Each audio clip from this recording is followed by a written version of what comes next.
अझ रवि लामी छानेले त भन्नुहुन्थ्यो 100 जनालाई 100 दिन पुग्दा फ्री भिजा भनेर म लिएर आउँछु देशमा। यो त यस्तो हो, यो के कुरा गर्नु, अब ठगेरको हातमा देश गएको।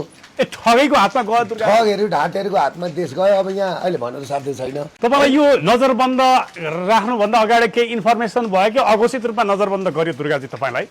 अघोषित रूपमा इन्फर्मेसन दियो भने हल्ला हुन्छ भनेर अघोषित रूपमा। ए प्रहरीले कुनै पत्र सत्र तपाईलाई बुझाएको छैन नजरबन्द गरेको? छैन, मलाई यहाँबाट जानै दिँदैन। होम एरेस्ट गरेको? होम एरेस्ट मलाई जान दिँदैन।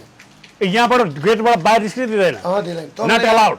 तपाईँलाई यहाँबाट अब हामीले उ गर्नु पर्यो भने फेरि हिरासतमा लानुपर्छ भनेको छ। अनि म किन हिरासतमा जाने? बरु मलाई घरमै बस्नुहोस्, होइन नि हिरासतमा बस्नुहोस्। मैले यो फेसिलिटी त पाएको छु नि त। अप्सन बाहिर हिँड्ने अप्सन छैन तपाईँलाई? छैन। त्यसले गर्दा मेरो भनाइ के हो भन्दाखेरि सम्पूर्ण मानवाधिकार क्षेत्रमा काम गर्ने अधिवक्ताहरू, प्रतिष्ठित अधिवक्ताहरू, बार एसोसिएसन, केन्द्रीय बार एसोसिएसन, होइन, सबै बुद्धिजीवीहरू जो न्यायको पक्षमा बोल्नेहरूलाई म यहीँबाट के आह्वान गर्छु भने म सम्पूर्णलाई, मलाई होम एरेस्ट गरेका छ। नेपाली नागरिकहरू बाटामा छटपटाएर बसेका छन्। पीडादायक स्थिति छ। 20 दिन 22 दिनको कठोर पैदल यात्रामा आएका छन्, खुट्टा सुनिएर यात्रा भएका छन्।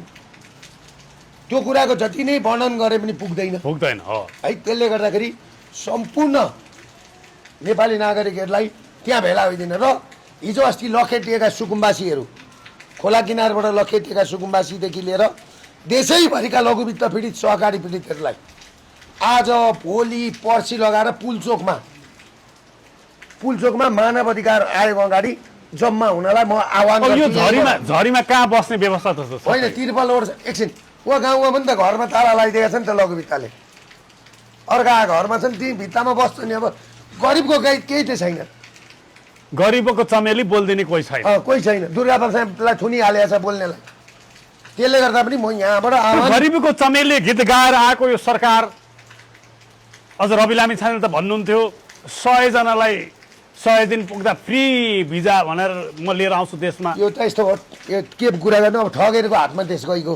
ए ठगैको हातमा गयो दुर्गा। ठगेर ढाँटेरको हातमा देश गयो। अब यहाँ अहिले भन्नु साध्य छैन।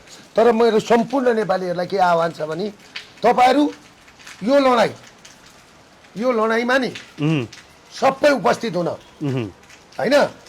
जस्तो एउटा कुरो भनौँ न, फुटपाथका व्यापारी, काठमाडौँबाट लखेटिएका सुकुम्बासी, ती उसमा रहेछ नि, होल्डिङ सेन्टरमा रहेका सुकुम्बासी सबै निस्केर आउनु त त्यहाँ।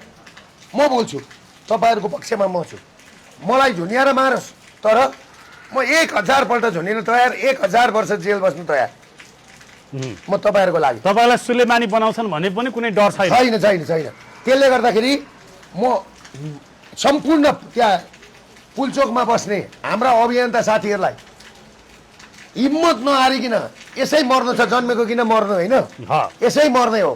तर दिनै पछि मर्नुभन्दा बाँचेर यिनीहरूलाई घुँडा टेकाएर मर्ने उसमा जाउँ हामी रणनीतिमा। तपाईँ हामीले जित्छौँ। गरिब पीडित निमुखाहरूको दुःख दर्द बोल्नुहुन्छ, होइन?